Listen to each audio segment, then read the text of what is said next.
Shalom saudara, jumpa lagi dengan saya Mulyadi Irawan dalam acara Mosaik, miras obat-obatan seks dan zat adiktif. Dan pada episode kali ini saya akan ngajar mengenai pengembangan karakter bagi anak-anak rumah damai saudara ya. Dan dalam pengajaran ini kami akan bagi dalam beberapa sesi. Nanti ikuti terus videonya, jangan sampai terpotong karena ini pengajaran berseri. Dan ini bagus sekali untuk mengembangkan karakter. Bagi saudara yang keluarganya atau saudaranya yang mengalami kecanduan atau keterikatan dengan narkoba, ada baiknya juga menonton video ini secara utuh.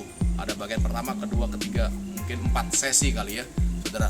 Dan dalam sharing kami, saya dalam hal ini di Rumah Damai, kami pakai bahasa-bahasa sehari-hari. Mungkin adalah bahasa-bahasa yang buat saudara agak sedikit tidak enak, tapi itu bahasa keseharian, dimana kami harus mendekat dengan mereka. Ada yang namanya kelompok sebaya, dan kami menganggap mereka ini sama sebaya. Jadi kalau bahasa lu, gue, semua itu kita pakai sehari-hari demi terjamin sebuah hubungan yang baik. Dan jangan lupa saksikan terus, dan kalau yang belum subscribe, share, dan like link ini. Yuk kita saksikan pengembangan karakter di Rumah Damai.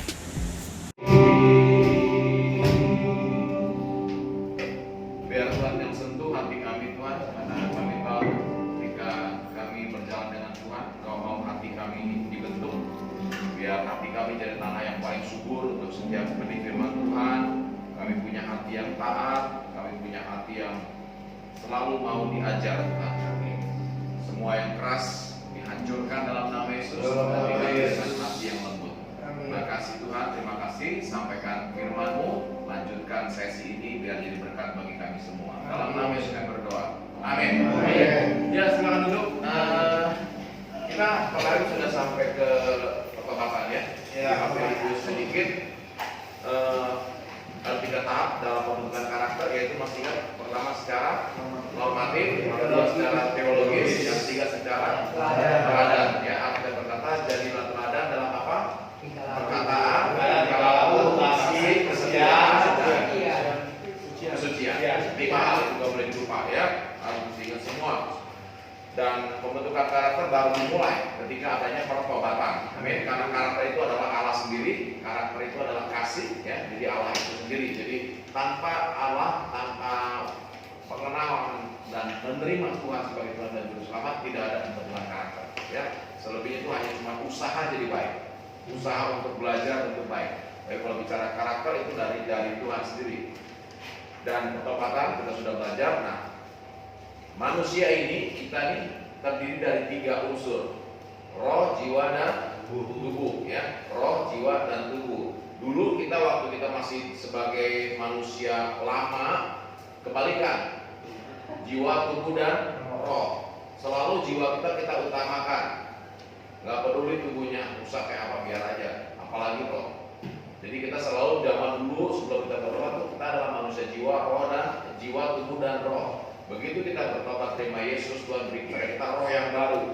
Nah, kita harus jadi manusia roh yang mempunyai jiwa, tinggal di dalam tubuh. Ini tubuh ini cuma buat tinggalnya jiwa, tapi kita punya roh. Itu yang membedakan kita dengan yang lain ya. Kita punya roh, jiwa, dan tubuh. Ingat apa? Kita manusia yang punya roh, yang punya jiwa, tinggal di dalam tubuh. Ya, jangan dibalik. Jadi jangan selalu jiwa terus dikenyangkan. Makanya kita ada puasa. Hari-hari ini kita puasa. Tujuannya adalah apa? Supaya roh kita kuat. Ya, kalau roh kita kuat, kita bisa mengendalikan jiwa dan tubuh. Kalau rohnya lemah, nggak bisa. Makanya puasa perlu. Ya. Sekali lagi pesan yang masih suka colong-colongan waktu puasa, bertobat.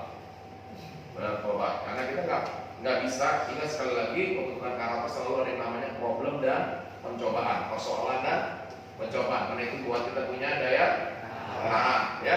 Jadi puasa itu daya tahan. Lihat permen, lihat tetangga setelah ada ciki ketinggalan separuh gitu ya. Maksud hati sih bersihin gitu. Tapi ya karena hati kita lemah, ya kita bersihin isinya, bukan bersihin tempatnya. Isinya sekalian kita bersihin. Jangan, kita mesti jaga ya. Pertobatan. Nah, yang kedua setelah pertobatan, ini ingat ya, itu silakan dengan hati orang percaya dan dibenarkan, dengan mulut orang mengaku dan diselamatkan. Tidak ada kerjasama hati dan mulut. Nah, setelah pertobatan, kita berkata kita diberikan Tuhan tuh roh yang baru. dan hati yang baru, ya. Itu catat aja, ayatnya ada di Yeskiel 36 ayat 26. Yeskiel 36 ayat 26. Yeskiel 36 ayat 26. Alkitab berkata, kamu akan memberikan hati yang baru dan roh yang baru di dalam batinmu. Tuhan akan berikan hati yang baru dan roh yang baru. Roh yang baru adalah apa? Roh Allah sekarang bertata. Tadinya bukan roh Allah yang di sini karena kita manusia lama. Ketika Tuhan bertata jadi roh Allah di sini. Ya, tapi itu juga punya hati yang baru. Hatinya baru gimana? Apakah brand new? Hatinya enggak juga. Karena kita masih bawa juga yang lama. Tapi hati yang baru itu adalah apa? Itu adalah hati yang mau dibentuk. Tuhan berikan kepada kita hati yang baru, yaitu hati apa yang mau dibentuk. Kalau dulu kan nggak usah kita ngikutin jalan, pokoknya jalan terserah hati gue deh. Gue mau buat apa terserah, sekehendak hati. Tapi kita mesti mengerti, kita harus punya hati yang baru, yang mau dibentuk. Ya, yang kedua, kita harus punya hati yang mau dibentuk. Kenapa hati mau dibentuk? Karena hati ini sumber dari segala kejahatan. Hati ini sumber dari semua kejatuhan. Jadi kita harus mesti jaga baik, mau dibentuk, ya. Atau kan dikasih hati yang baru. Hati apa? Hati yang mau dibentuk. Hati yang mau dibentuk. Ya, kita dulu kalau kita waktu masih manusia lama, ketika ditegur, waktu kita selalu marah. Tapi kalau hari-hari paling bersyukur beberapa anak ketika ditegur, bilang ya terima kasih, ya terima kasih. Itu bagus, punya hati yang mau dibentuk. Karena Alkitab juga berkata, apa yang keluar dari mulut berasal dari hati. Mulut kita ini gambaran dari hati kita. Ketahuan aja orang kalau yang bete, yang lagi marah-marah, hatinya lagi low. Gitu loh. Ya, apalagi yang ribut segala macam marah. Padahal orang tolong bawa ke rumah damai, direhab, merasa dibuang. Itu salah. Kita harus belajar hati mau dibentuk. Ya, dibentuk. Papi juga di tempat ini juga belajar satu hal. Hati papi mau dibentuk. Karena banyak kali keinginan papi nggak bisa dapat. Karena papi sudahlah ikut aja. Ya, ikut kehendak Tuhan, tinggal bersama dengan kalian. Hati kadang-kadang kesel, capek, gitu-gitu. Ketika ada yang jatuh, relapse gitu, apa nggak sedih, kecewa, gitu. Tapi kalau bilang itu udah bentuk hatiku lagi deh, ajar hati. Ya, kita harus punya hati yang mau dibentuk. 1 Samuel 16 ayat 7. 1 Samuel 16 ayat 7, Alkitab berkata, tetapi berfirmanlah Tuhan kepada Samuel, janganlah pandang parasnya atau perawakan yang tinggi, sebab aku telah menolaknya. Bukan yang melihat manusia melihat Allah, manusia melihat apa yang di depan mata, tetapi Tuhan melihat hati. Manusia melihat apa yang di depan mata, tapi Tuhan melihat hati. Ya, kita boleh tampil bagus segala macam, tapi kalau hati kita busuk, percuma. Hati kita harus mau diubah, harus dibentuk. Ya, ini peristiwa ketika Tuhan bilang kepada Samuel untuk urapi anaknya Imam apanya itu siapa Daud, siapa yang lupa lagi. Nah, untuk urapi, gitu ya. Dan dari anak-anak itu Samuel itu masih bagus juga, wah ini pantas jadi tentara, jadi raja, gitu kan ya. Tapi Tuhan bilang bukan dari perawakan yang tinggi, sebab aku telah menolaknya, bukan dari manusia, tetapi Allah melihat hati. Ingat, Tuhan selalu lihat hati. Tuhan lihatnya hati. Dia nggak lihat fisik kita gede, dia nggak lihat. Dia lihatnya hati. Ya. Jadi kalau mau bicara sama Tuhan, mau berdoa sama Tuhan, pastikan hati kita beres, hati kita benar. Gitu. Kalau kita marah ya ngomong nggak apa. Sebagai anak kita wajar ngomong. Tapi jujur dengan hati yang mau terbuka itu penting sekali. Ya, harus punya hati yang mau dibentuk. 2 Samuel 12 ayat 13. Kita berkata, lalu berkatalah Daud kepada Nathan, aku sudah berdosa kepada Tuhan. Dan Nathan berkata kepada Daud, Tuhan telah menjauhkan dosamu itu, engkau tidak akan mati. Ini cerita ketika Daud berzina dengan Batseba. Dosa, karena dia memenuhi keinginan hatinya. Kita berkata pada waktu musim berperang, dia lagi jalan-jalan di atas soto rumah.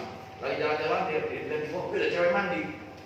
Mantap juga katanya, asik juga gitu ya. Sayang kalau nggak disenggol gitu, kalau nggak dipanggil gitu ya.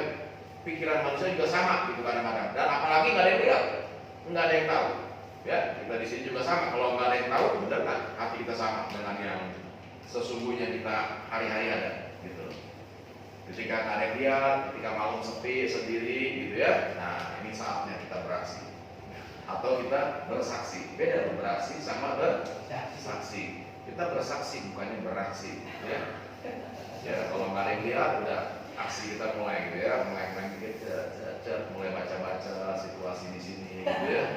Lihat kapan jamnya mentor mulai, kapan jamnya ini, kapan ada orang siap-siap panjang-panjang, itu udah hari.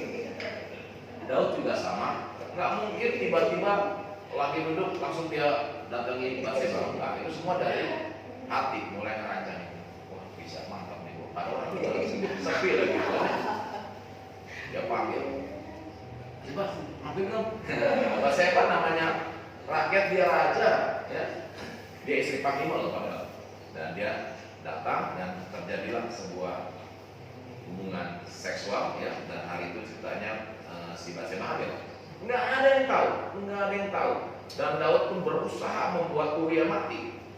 Dia bikin banyak cara supaya Uria mati. Sampai terakhir dia taruh di medan peperangan paling depan. Akibatnya Uria mati. Nggak ada yang tahu, nggak ada yang tahu. Tapi Tuhan lihat hati. Hari itu Tuhan ngomong sama Nabi Nathan, datangi hambaku Daud. Datang si Uria pada Daud. Dan kami bersyukur bukan Uria kepada Daud, tapi Nathan kepada Daud.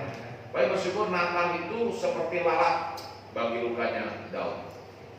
Kalau nggak ada lalat, orang kadang-kadang nggak tahu dia luka. Tiba-tiba udah busuk, tiba-tiba diamputasi. Tapi kadang-kadang lalat tetap sehingga orang bilang, kenapa sih lu dikerubungin lalat terus gitu ya? Orang bilang, pantesan ada luka. Nah, diobati. Seringkali luka kalau nggak diobati bisa busuk dan akhirnya diamputasi. Nah, Nathan bagi Daud itu seperti lalat bagi luka. Dia datang, dia cerita, ada orang punya kambing satu, ada orang punya banyak, dan ketika ada tamu datang, dia ambil kambing orang. Wah, Daud marah, orang terus dihukum. Nah, Daud langsung bilang, kamu orang itu dengan segala resiko loh. Nggak ada saksi, nggak ada bukti, segala macam, nuding raja. Hukumnya dipenggal aja mestinya sih. Daud bisa aja ngeles gitu ya, dan seringkali kan kita lakukan di sini ngeles, bukan ngeles Mandarin, tapi ngeles dari kesalahan. Enggak kok, bukan gue, enggak, gue nggak sengaja. Nah gitu ya, mesti kita jadi orang yang punya hati berbentuk. Kalau salah, oke, aku salah. Terima kasih aku ditegur. Kita negur di sini bukan kita mau menghukum, tapi kita mau hati kita harus punya hati yang mau ditegur, mau ditegur. Jangan nanti marah nih. Wah, jangan dekat-dekat Awi, sebel, dan setiap kali ketemu Awi, ya gua ada salahnya, dikorek-korek, ada salah, bagus. Kali-kali masih banyak korek, dikorek. Nah, Awi itu kayak lalat. Mulai kayak Semi, Musnadi, para mentor. Kadang-kadang mentor kadang-kadang buat kita, ya lo anak kecil sih, ngomong apa? Lalat nggak ada gede kecil, namanya lalat. Datang aja kalau ada luka. Dia tujuannya mengingetin, ya. Dan bersyukur sekali hari itu Daud bilang berkata, aku yang sudah berdosa kepada Tuhan. Aku sudah berdosa kepada Tuhan.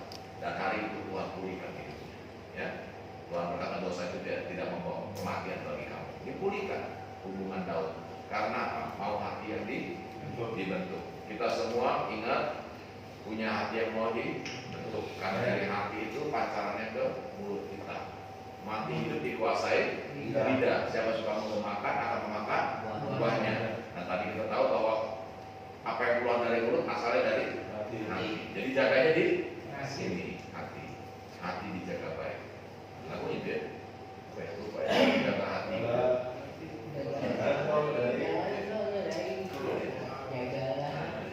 Ya, kalau Korea juga ada hati-hati.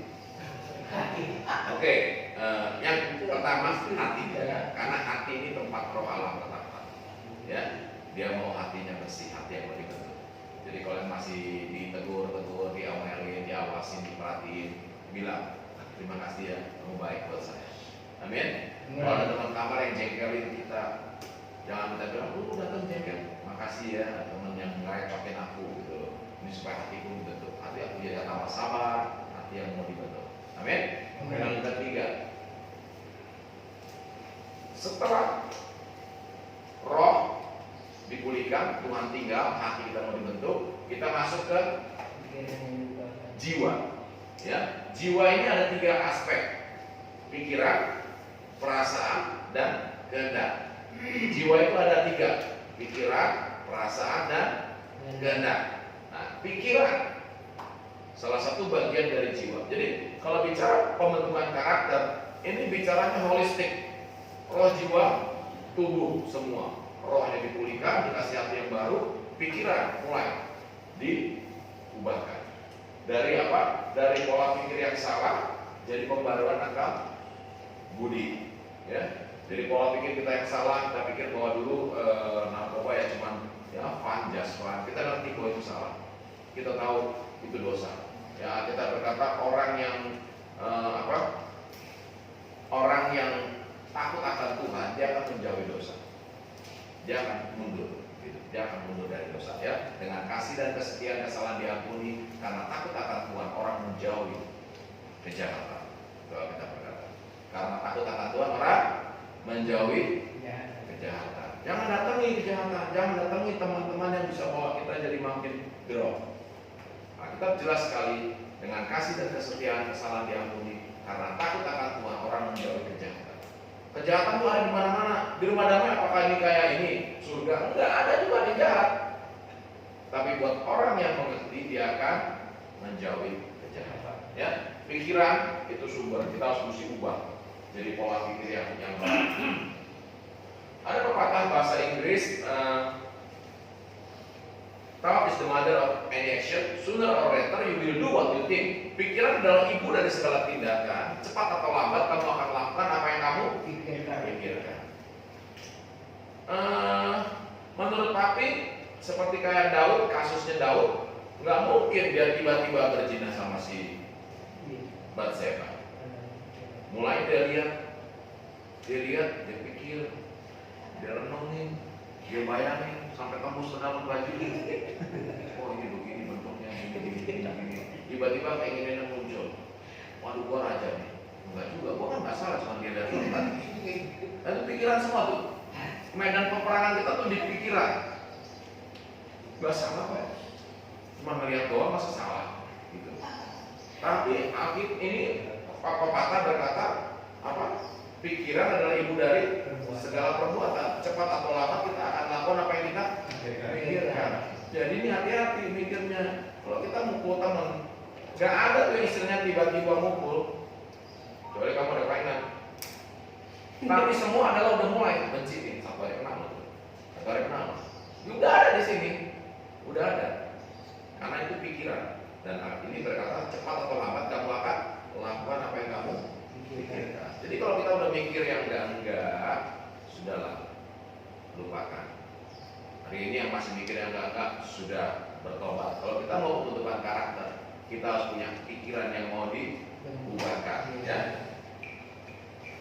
Nah, bagaimana ini jadinya begini? Pertama dari pikiran, semua mulai dari pikiran. Apa yang kita pikirkan akan jadi sebuah tindakan. Kalau kita ulang-ulang terus, pikiran jadi tindakan, pikiran jadi tindakan, lama-lama jadi kebiasaan, jadi habit. Yang gue pikir pasti gue lakukan, yang gue pikir pasti gue lakukan. Pikiran, ada asing nih, ada 1 GB, mantap asing, langsung jadi tindakan, kita beli. Telepon, wah asik, pikiran main. Ya udah di rehat 2 tahunnya masih mikir pengen merokok.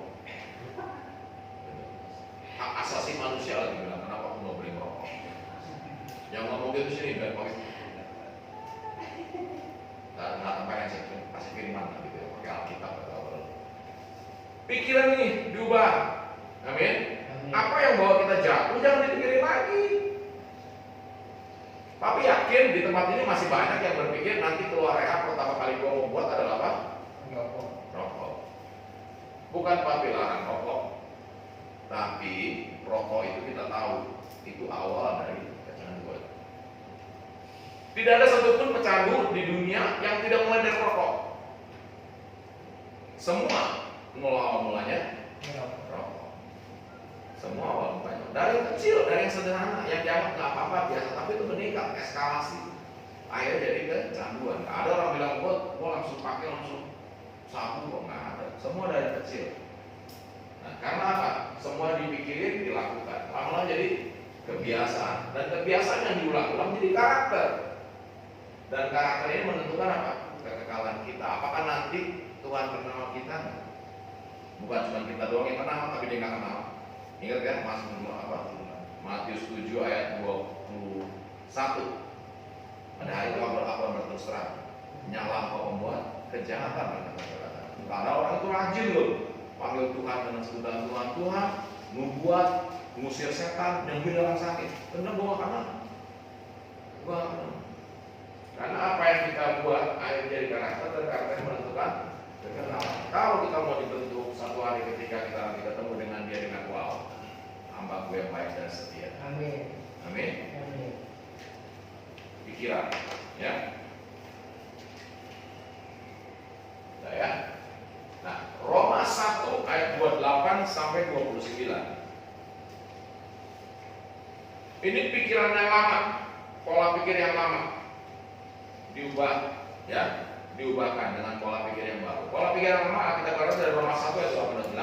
Dan karena mereka tidak merasa perlu untuk mengakui Allah, orang belum bertobat. Kemarin kita sudah laku, dengan mulut kita mengaku, oke? Kita mengaku. Kalau kita mengaku, kita sudah diselamatkan, oke? Setelah diselamatkan, dia kasih roh yang baru, hati yang baru, terus pikiran mau diubahkan dari apa? Pikiran yang lama. Pikiran lama apa? Pikiran tertutup. Kita berkata, dan karena mereka tidak merasa perlu untuk mengakui Allah, ini bicara orang yang belum bertobat, dia nggak perlu mengakui Tuhan, nggak perlu. Maka Allah menyerahkan mereka kepada pikiran-pikiran yang ada pikiran-pikiran yang terkutuk. Kalau kita berkata, kalau terkutuk itu kayak apa sih? Namanya kutuk kagak ada nih. Wah, kutuk lu jadi orang kaya raya. Kagak ada. Yang ada juga jadi batu. Ya, siapa maling kudang gitu segala macam. Dikutuk jadi batu, dikutuk jadi kodok. Dan apa lagi ya? Ya macam-macam lah. Tapi yang namanya kutuk pasti udah mengerikan. Dan kita berkata Allah menyerahkan mereka kepada pikiran-pikiran yang terkutuk sehingga mereka melakukan apa yang tidak pantas. Penuh dengan rupa-rupa apa?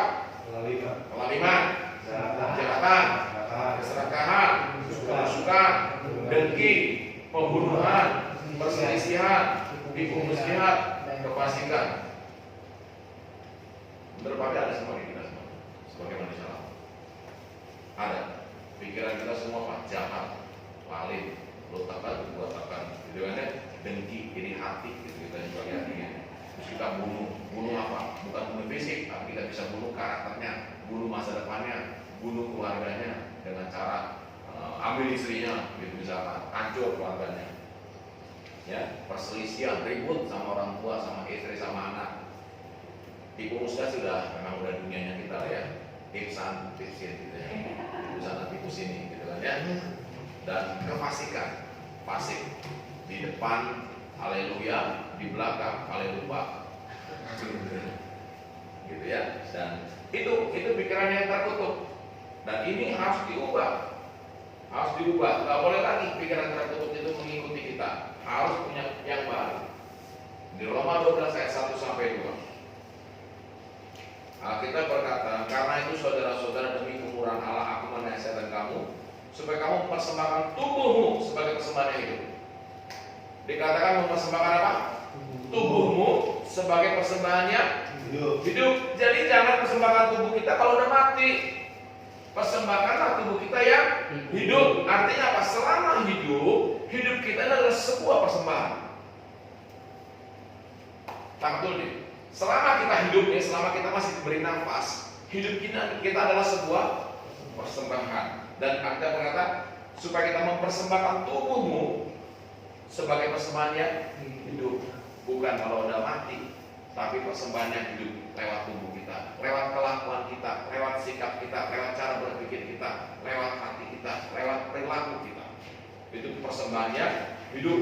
Dikatakan yang kudus dan berkenan kepada Allah. Itu adalah ibadah yang sejati. Ibadah tidak hanya di gereja, tidak dibatasi 4 dinding, tapi ibadah yang sejati adalah di luar, di depan, di blok, di kamar, di mana lagi, di kolam renang, di pingpong segala macam. Itu adalah ibadah kita. Persembahkanlah di situ sebagai persembahan yang hidup selama kita hidup. Artinya apa? Kalau kita mau berikan persembahan yang hidup, tubuh kita sebagai persembahan hidup, kan itu jangan rusak dong tubuh kita. Kita tahu ini kita mau persembahan nih. Ketika kita mau memberikan sesuatu sebagai persembahan, kita kan pasti cari yang bagus. Jangan dirusak dulu tubuhnya, dihancurin dulu baru persembahkan. Nah, sebagai orang yang sudah diubahkan oleh Tuhan, punya hati yang mau dibentuk, pikiran mau diubahkan. Nah, pikiran kita sekarang harus berpikir gini loh. Kalau gua merokok, nanti gua kena stroke, nanti gua kena paru-paru sakit. Terus gua kesaksian, Tuhan baik ya. Gua udah merokok aja masih dijaga loh. Karena gua udah mati, sayang sama gua. Lu yang bikin hidupmu mati. Bukan Tuhan yang sayang, lu yang bikin begini. Nangkep ya? Nah, kita lihat sekali, berikanlah persembahan yang hidup, yang berkenan, yang kudus. Jadi bukan kenapa bilang nggak boleh merokok, ya jagalah. Udah tahu ditulis merokok bisa membunuh, minta maaf. Nah, kita isep. Merokok bisa membuat impotensi. Kita isep juga, terus kita impoten. Tuhan, kenapa ini Tuhan? Sedang lu rokok, udah bilangin sembah tubuh yang hidup. Tapi kita bilang Tuhan gitu loh. Amin. Pakai pola pikir yang baru. Karena apapun yang kita kerjakan, kita sedang memberikan sebuah persembahan buat Tuhan kita. Amin. Kalau kita kerja itu semarin marah-marah, ajar lo, taruh, buat PHK kuat, kamu nyapu lagi gini-gini. Kamu lagi persembahan, bukan persembahan yang hidup, persembahan yang mati itu. Bersyukur, Tuhan terima kasih, Engkau baik. Aku lagi dilatih, aku lagi dibentuk, punya karakter yang baru, punya karakter yang kuat di dalam Tuhan. Amin. Jadi kalau hari ini yang masih pikir keluar aku mau merokok, pakai kasih tahu itu pikiran tertutup, yang penuh kelaliman, kejahatan, semua gitu. Bertobat lagi, ulang lagi dari awal, mulai lagi rehat. Gitu. Ya, persembahkanlah persembahan yang hidup, gitu. Janganlah dikatakan kamu menjadi serupa dengan dunia ini. Jangan. Orang bilang keren, cool. Jangan jadi serupa sama dunia. Kita sudah ditebus dengan darah yang mahal. Oke? Ada lagunya ini. Ditebus dengan darah yang mahal. Kalau kita ditebus dengan darah mahal, kalau kita orang berdosa nih, upah dosa itu mau mati. Tapi ada orang yang bilang, udah lu gak usah mati, gue yang mati buat lu. Kita utang budi, utang nyawa sama dia. Amin enggak? Kalau kita udah utang nyawa sama dia, terus kita nyakiti hati dia, itu masih keterlaluan. Nah, makanya Tuhan mau kita punya pikiran berubah. Karakter itu ubah pikiran. Di tempat ini tujuannya adalah ubah pikiran. Mulai mikirin bahwa keluarga saya kirim ke sini itu demi kebaikan saya, bukan dia membuang saya. Mulai mikirin bahwa ternyata dia juga capek, mikirin tiap hari dia berdoa buat kita. Apakah kita pernah berdoa buat dia? Atau hari-hari tempat ini kita tidak bersyukur dan kita selalu nyalain dia yang kirim kita ke sini. Kalau kita mau pikiran diubah, mulai hari ini berdoa buat mereka yang kirim kita. Amin. Berdoa, berkati mereka semua. Bahwa benar aku Tuhan terima kasih, aku bisa ada di tempat ini karena Tuhan baik. Punya pikiran. Tadi katakan, janganlah kamu menjadi serupa dengan dunia ini, tetapi dengan apa? Berubahlah oleh pembaruan budi. Nah, kita bahasa Inggris berkata renewing your mindset. Perbarui apa? Pola pikir. Renewing mindset. Pola pikir dibarui. Dari pola pikir yang lama jadi pola pikir yang baru. Sehingga kamu dapat membedakan manakah kehendak Allah. Nah, kalau kita pakai kehendak pola pikir yang baru, kita bisa bedain. Ini Tuhan mau nggak? Enggak. Jangan tanya, gue nggak tahu Tuhan mau apa nggak? Enggak. Masalah kita nggak mau diubah pola pikir. Kalau kita mau renewing mindset, kita udah ngerti lah. Enggak. Ada istilah yang bilang ngek di sini, ya, mesti ingat semua. Istilah rumah tangga apa? Ngek. Kalau kita mau ada ngek, udah jangan lakuin. Mau kabur, jangan lakuin. Kecuali lu kaburnya nggak ada perasaan gitu loh, lari aja nyolong gitu loh. Tapi begitu mau melangkah, ketika ada roh Tuhan di sini, pasti ada. Gitu loh. Kayak kita bilang istilahnya manusia bilang rasa takut, rasa khawatir. Sebenarnya itu Roh Kudus lagi ngajarin kita. Amin. Ketika ada barang yang mikirin, sayang dibuang, sayang dibuang, dia gue simpan dulu deh. Ya, disimpan, hancur lah. Begitu benar, tinggal kita berkata berubahlah pembaruan budimu sehingga kamu bisa membedakan mana kehendak Allah. Kalau kita tahu, wah ini enggak, tinggalin. Ada yang namanya keputusan 8 detik. At second, decision. 8 second decision. Keputusan 8 detik. Itu seperti orang naik bull riding. Kalau orang naik lembu banteng liar atau lomba, itu orang harus bertahan minimal 8 detik. Kalau 8 detik dia bisa duduk, dia menang. Cuma 8 detik. Pikiran juga sama. Cuma butuh 8 detik untuk kita renungkan dan kita lakukan atau kita tinggalkan. Amin. Makanya Alkitab berkata, sehingga kamu membedakan mana anak Allah. Ketika kita lihat TV, ada bandar kita ke kantor, ada BB-nya banyak. Tiba-tiba, gila barang bagus deh. Jangan sampai 8 detik. Karena kalau 8 detik, nanti kepikiran kita, mau tanya ke sini, wakilnya kenapa dia barangan, kena kita. Bahaya. Pikiran itu jangan sampai lebih dari 8 detik. Begitu ada teman datang, yuk dugem, langsung buat keputusan. Kita udah tahu ini bukan kehendak Allah. Kalau kita pakai renewing mindset, ini bukan kehendak Allah. Sorry ya, gue pulang dulu. Istri gue nunggu. Bisa caranya. Kalau lagi telepon, sorry ya, mama gue panggil tutup. Atau dia bilang, dugem DJ-nya baru, DJ baru. Mantap kau. Cuma 8 detik diolah semua di pikiran. Cepat, otak itu tuh cepat. Ini kayak superkomputer yang begitu hebatnya. Mikir dan langsung bisa bawa kita ke masa lalu. Ngingetin enaknya, mantapnya, segala macam gitu. Dan gak lama jatuh. Semua dimulai dari pikiran. Pikiran harus diubah. Kita bisa ngerti ini bukan anak Allah, langsung say no to drug. Kita udah bilang, ngomongin barang cakap. No, sorry, goodbye. Tinggal gitu loh. Jangan dideketin. 8 detik waktunya. Siapa membedakan mana anak Allah, apa yang baik dan yang benar kepada dan yang benar. Kita mesti pakai pola pikir itu. Ngerti kehendak Allah. Ya, jadi jangan pakai lagi pikiran-pikirannya tertutup. So thought and return action. Tabur pikiran kita akan tuai tindakan. Tabur tindakan kita akan tuai kebiasaan. Tabur kebiasaan kita akan tuai karakter. Tabur karakter kita akan tuai takdir, nasib kita, destiny kita. Nanti apakah Tuhan kenal apa tidak? Dimulai dari saat ini. Amin. Amin. Ini tadi aja sih, ya. Yang dia tadi cuma diulang aja sih, ya. Dari pikiran jadi tindakan, tindakan jadi kebiasaan, kebiasaan jadi karakter, karakter jadi takdir, jadi destiny, jadi nasib kita. Pikiran harus diubahkan. Oke? Nah, bagaimana sekarang mengubah pikiran? Cuma satu cara. Dengan apa? Tanamkan firman Tuhan dalam pikiran kita. Makanya bacaan kita itu penting. Karena kita baca, kita tahu, kita ngerti. Kebanyakan kita nggak tahu karena kita nggak pernah isi pikiran kita dengan firman. Kita isi pikiran kita dengan segala macam hal-hal yang terkutuk. Kita bertobat, kita mau punya karakter yang baru, kita mulai memikirkan yang baru. Pola pikir berubah. Mulai pikirkan firman Tuhan. Amin. Mulai pikirkan bahwa saya ini kepala dan bukan ekor. Saya di atas dan bukan di bawah. Saya lebih daripada apa? Menang. Gitu. Pikirin itu. Jangan mikirin ini saya loser, saya gagal, saya dibuang, saya itu pikiran tertutup. Udah kita udah bertobat, Tuhan kasih kita hati yang baru, hati yang mau dibentuk. Nah, hati ini akan mempengaruhi nasib kita juga. Ya. Hati hidup dikuasai oleh lidah dan hati itu sumbernya. Setelah itu pikiran diubah. Ya, dengan cara tanamkan firman Tuhan.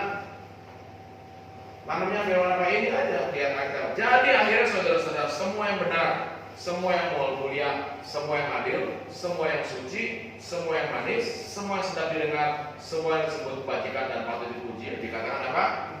Pikirkanlah semuanya itu. Pikirkanlah semuanya itu.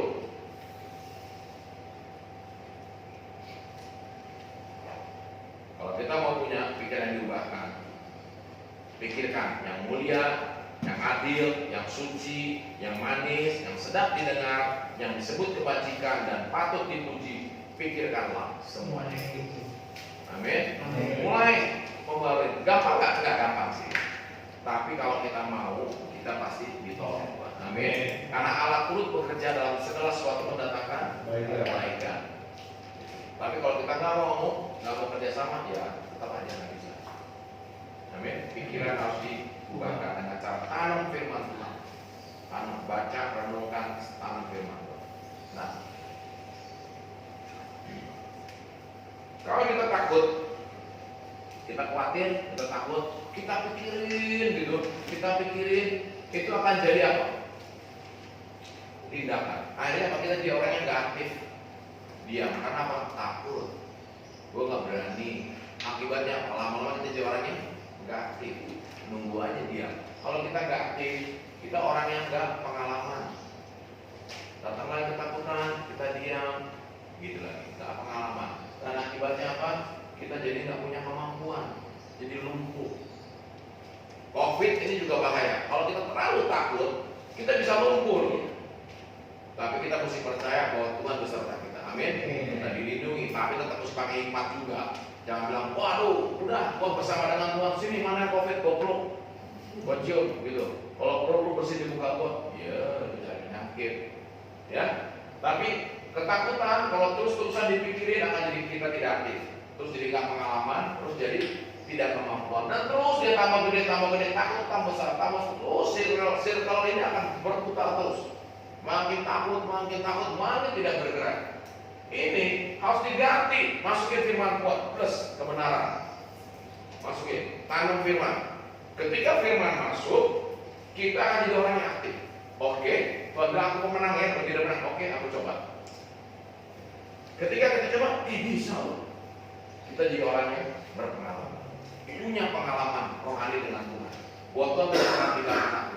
Buat Tuhan pasti ada bersama dengan aku. Dan ketika kita punya pengalaman, kita punya kemampuan. Dan kita berkata, oke, aku akan berjalan dan aku percaya kita berkata sekalipun dalam lembah kekelaman, tongkat dan gadamu menyertai aku.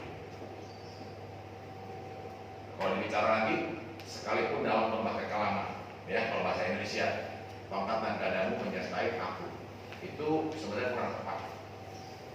Karena lembah kekelaman itu bukan Tuhan mau, tapi ada. Kita bahasa Inggrisnya, sekalipun berjalan melalui lembah kekelaman. Wow, true. Artinya apa? Kita cuma lewat doang nih. Lewat doang. Tongkatmu dan gadamu menyertai aku. Kalau bahasa Indonesia kan sekalipun dalam lembah kekelaman. Nanti kesannya, waduh, gua ada di lembah kekelaman. Beda. Bahasa Inggris itu berkata, ketika aku melewati lembah kekelaman, tongkat dan gadamu menyertai. Jadi berjalan dengan Tuhan gitu. Kita kan jalan, dan Tuhan sertai. Nah begitu kita lewat daerah musuh, Tuhan kita lindungi kita. Tongkat dan gada menyertai. Tapi kita jangan berhenti. Masalah kita gagal jatuh karena apa? Kita berhenti. Nah, kita bahasa itu berkata, wow, terus melewat. Nangkap ya? Jangan berhenti. Jangan berhenti di lembah kekelaman ambil foto. Udah tinggalin aja, jalan. Tongkat dan gadanya menyertai kita, perlindungan menyertai kita. Dan lewat itu kita punya kemampuan. Dan firman ditambah lagi. Ini jadi sebuah circle yang ini. Pola pikir tujuan itu seperti ini. Ketika kita ubah jadi dengan firman, otak kita isinya firman. Terus kalau kerja juga dasarnya firman. Bukan berarti apa yang bangun dulu, firman, jangan. Juga jadi salah juga. Tapi artinya apa? Semua didasari dengan kebenaran. Semua ada dasarnya firman Tuhan. Harus jadi seperti ini. Amin. Amin. Pikiran yang mau diubah. Nah, sekarang kedua adalah perasaan. Jiwa terdiri dari pikiran, perasaan, dan kehendak. Sekarang kita masuk ke perasaan.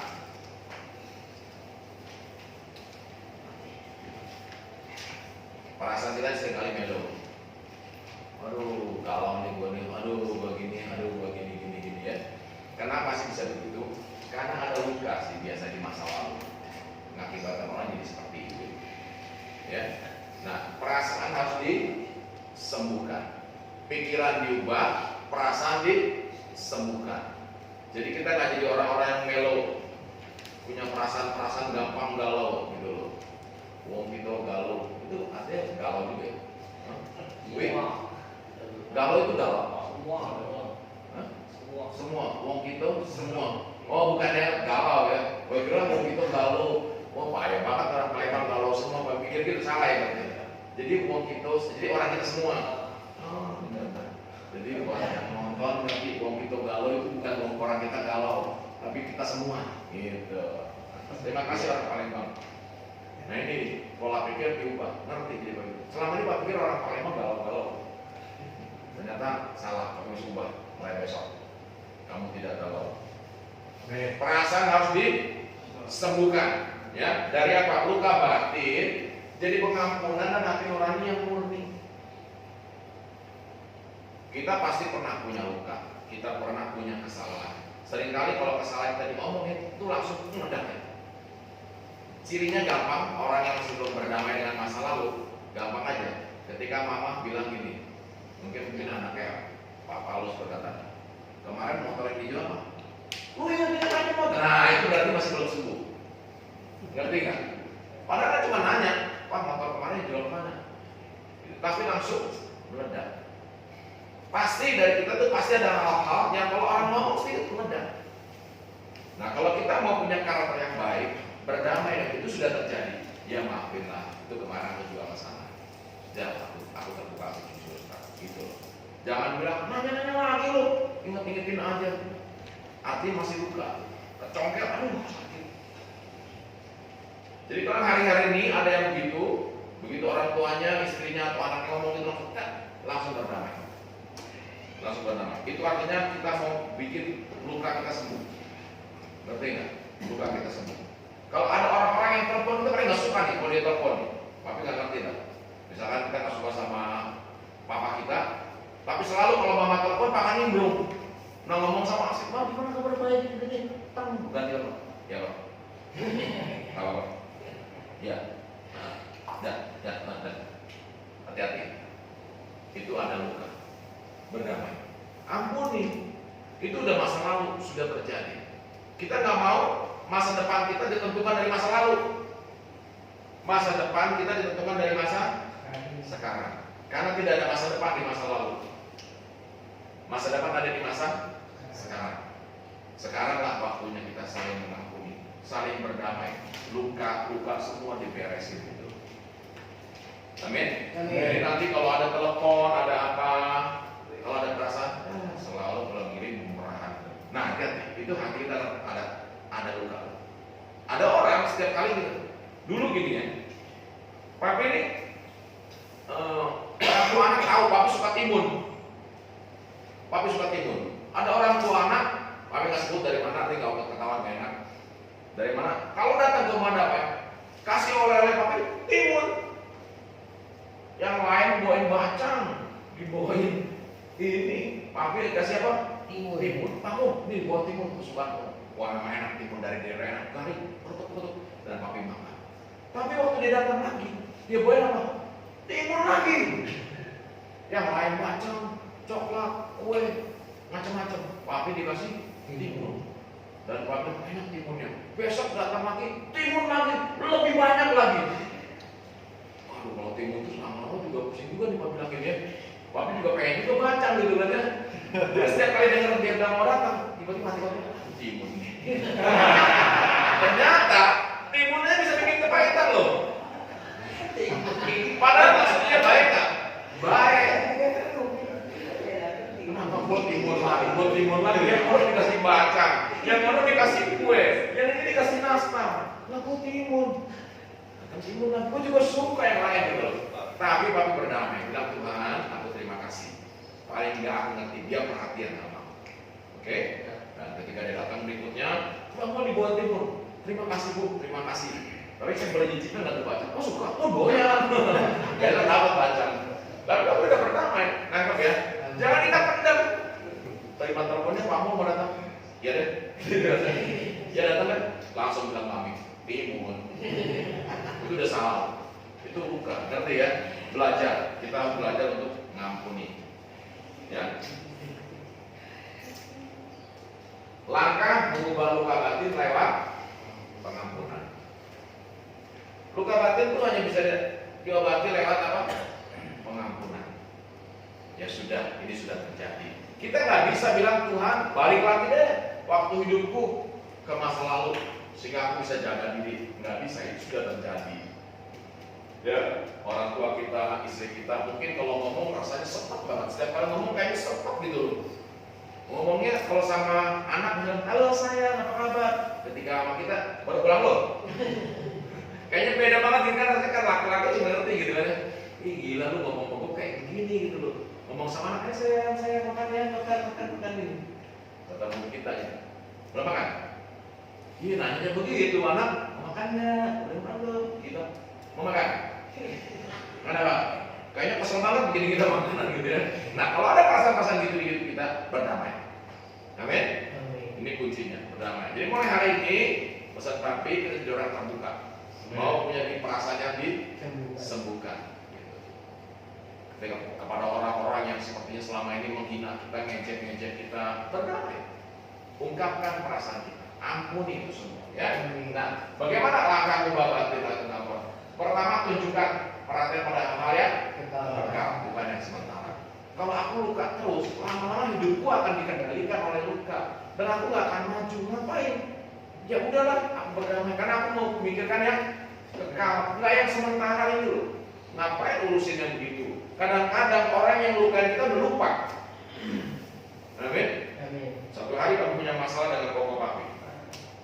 Wah, papi marah banget. Papi pernah cerita. Karena mainan kesayangan papi yang papi punya pertama kali papi punya. Papi orang miskin.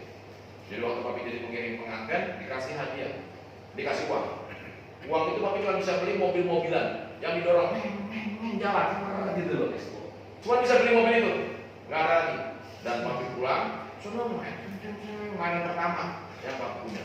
Jalan. Karena dulu papi dibeliin mainan, dikasih mainan, tapi selalu mainan rusak. Saudara punya tank baja, udah nggak ada rantainya. Jadi cuma lewat bawa bunyi duduk. Rodanya nggak ada, nggak bisa jalan. Jadi orang di tank baja jalannya papi dorong, duduk, papi dorong gitu. Mainan papi begitu. Tapi begitu papi punya mainan satu, jalan, berhenti. Gini lagi tahu yang mainan gitu kan, zaman sekarang punya asli dulu mainan gitu. Saya bilang aja nggak masuk gitu. Nah itu yang papi punya. Kok papi pinjam dong? Enggak. Ini punya saya. Anak kecil kan? Punya saya. Enggak. Ya? Dan dia kesel kan. Satu hari papi lagi main. Datang kok. Tiba-tiba kaki. Dia hancur semua lu sama-sama kagak main. Itu efek. Papi nangis lari. Papi lari ke mama. Dan mama bilang mainanku dirusak. Mau bilang ya, lari kita ya. Yang papi tahu sampai hari ini daripada itu. Tapi kita nggak punya uang. Amin. Tapi dari peristiwa itu masa kecil. Ketika papi bekerja berhasil gitu. Papi itu nggak sadar gitu. Kalau ke rumah dia, papi selalu bawa makanan. Nih buat kamu. Papi beli mobil baru lewat tempat rumahnya. Ting. Dia bilang, baru ya mobil. Yes. Jalan. Gitu. Waktu punya apa sesuatu yang baru ke depan rumahnya lagi, gimana? Baru lagi, jalan. Tapi satu hari ketika papi bertobat, Tuhan tiba-tiba ingatkan papi akan problem itu, masalah mobil. Ternyata itu luka di masa lalu. Balasannya papi nggak bisa balas dia karena dia koko papi, tapi papi balas dengan cara apa? Membuat dia jealous. Nangkep ya? Buat dia jelas, karena buat papi kalau dia jelas senang nangkep. Kan lu lihat kan, lu susah kan hidupnya. Gue beda nih, gitu. Ternyata kita juga begitu. Ketika diingatin itu, papi berdamai. Dan papi bilang, aduh sorry lu. Dulu lu pernah ngerusakin mainan gue. Gue mau minta maaf. Ternyata itu kebawa sampai hari ini. Sehingga kalau gue ngasih lu sate ayam, kesannya gue ngasih ini makan dulu. Enak nih, mahal nih. Lu gak bisa beli, ini mahal gitu. Kesannya begitu. Terus gue bilang, maaf ya, pokok papi bilang apa? Yang mana ya? Gue kata ini. Nah seringkali ketika orang melukai kita, dia udah kagak ingat, kita masih ingat terus. Kita masih kesel lah orang ini. Nah maksud papi, berdamai cepat-cepat. Karena nggak ada masa depan di masa lalu, masa depan ada di masa sekarang. Berdamai. Jadi kalau diingatin, beresin. Perasaan terus. Jadi ingat Pak, pada hal-hal yang kekal, bukan yang sementara. Dia aja udah lupa, lu masih ingat. Kalau begitu datangin, telepon orang tua, Ma, dulu kejadiannya kayak gini-gini, aku mau minta maaf ya, aku bikin itu, aku yang salah. Terima kasih Mbak ya, aku sekarang mau berdamai dari hal itu. Sehingga kalau mama lagi ngomong, selesai. Ada cerita gembala hamba Tuhan, kalau ngomong bowling aja, istri udah meledak. Ngomong bowling udah meledak, karena dia mau hobi bowling. Jadi dia setiap kali bilang, mau mana dia? Bowling. Istrinya udah hamba Tuhan, tapi istrinya merasa ngomong marah gitu. Akhirnya mereka berdamai karena kata-kata bowling itu bikin orang sakit hati. Cuma gara-gara ngomong kata bowling gitu loh. Jadi berdamai. Kalau ada hal kayak gitu berdamai. Ya, ingat nggak buat masa yang depan bukan yang sekarang. Nah, pelajari. Mungkin ada rencana Allah lewat pengampunan. Amin. Begitu kita ngampunin, kita belajar sesuatu. Oh iya. Ini buat aku tidak sombong. Hari itu papi sadar, papi sombong. Ketika papi mengampuni, berdamai dengan itu, papi ngerti. Selama ini papi sombong tidak ngerti. Ngerti ya? Punya apa papi tunjukin, kasih sesuatu yang dia nggak bisa beli. Bukan karena hati yang mau ngasih, tapi mau kasih dia lu nggak bisa beli kan? Itu sombong. Berdamai. Supaya kita tidak sombong. Dan kedua supaya kita juga ingat, kita juga lemah. Kita juga butuh pengampunan. Kita juga lemah. Kita juga mengeluh kayak banyak orang dalam hidup kita.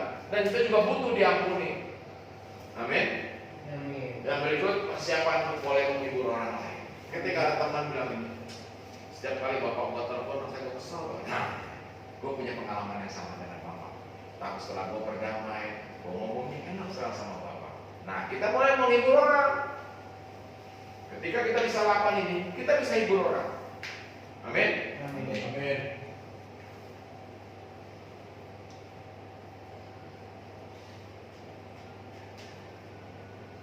Saya udah semua ya? Belum.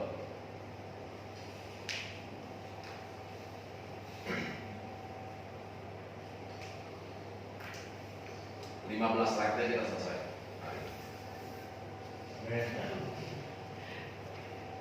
Yang rapatnya udah mulai tepos, udah mulai makan sakit gitu. Lebih jujur daripada sebel kalau papi ngomong panjang. Kalian malah jadi kepahitan sama papi. Jangan lu, ada orang dikasih firman jadi pahit.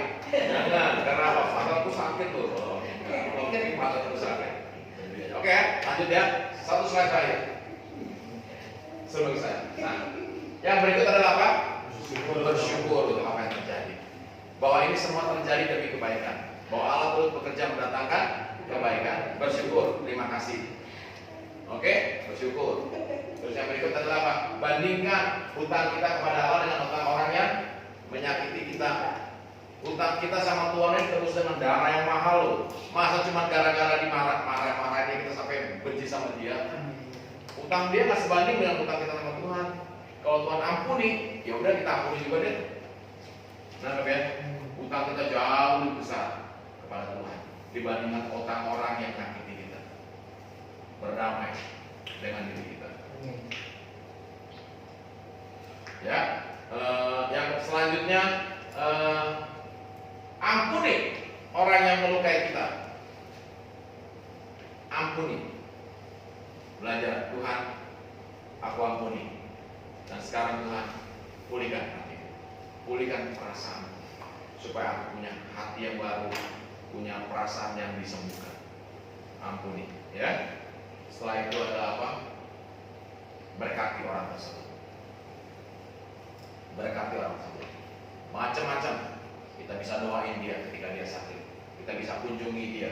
Kita bisa berkati dengan makanan kita, snack kita yang ada. Jadi belajar kasih snack kepada orang yang pernah nyakiti kita. Itu bagus. Jangan dia bilang, enggak, gue kasih dia aja karena dia baik. Dia nggak baik. Beresin dong. Setelah beres kasih dia snack juga.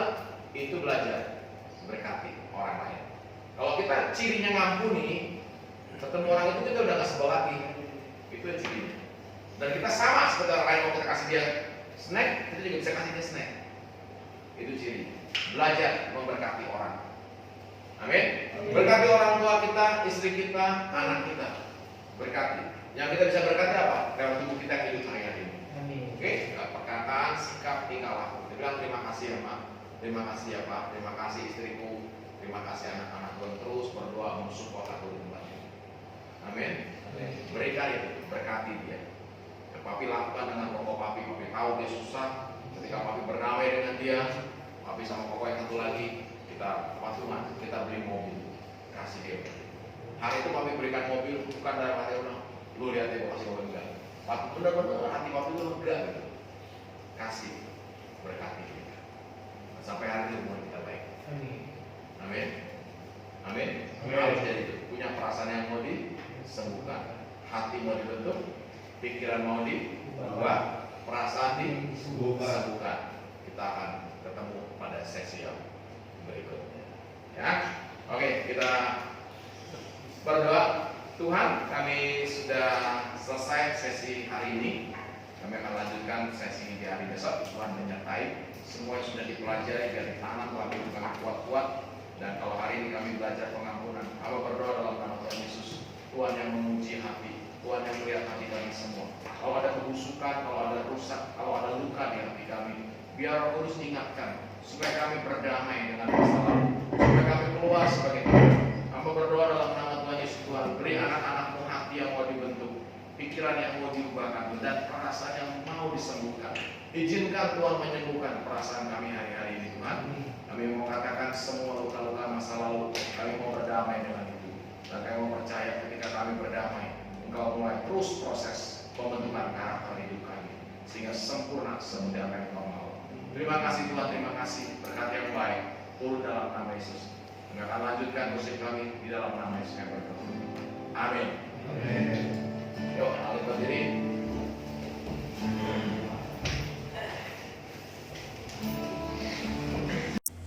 Saudara, kita sudah sampai di ujung daripada acara Mosaik kali ini. Dan saudara, kalau saudara diberkati, saudara bisa share sehingga akan banyak orang bisa dengar. Dan pastikan sudah menonton bagian demi bagian sampai selesai tentang pembelajaran karakter di Rumah Damai. Dan saya percaya ketika kita belajar dan kita melakukan, hidup kita akan berubah. Kita akan jadi pribadi yang punya karakter yang luar biasa. Akhir kata, dari Rumah Damai, saya mengucapkan terima kasih atas semua atensi saudara, dan please subscribe, share, like, dan komen kalau saudara ingin komen ya. Sekali lagi saya mau katakan bahwa pembelajaran kali ini kami berikan untuk materi di Rumah Damai, sehingga bahasa yang saya pakai adalah bahasa keseharian, bahasa di mana saya belajar mendekat dengan mereka, masuk ke dunia mereka, dan membagikan apa yang harus mereka lakukan. Dan kita percaya dengan apa yang kita bagikan, hidup mereka akan berubah dan mereka akan berhenti narkoba. Dan satu, Indonesia bebas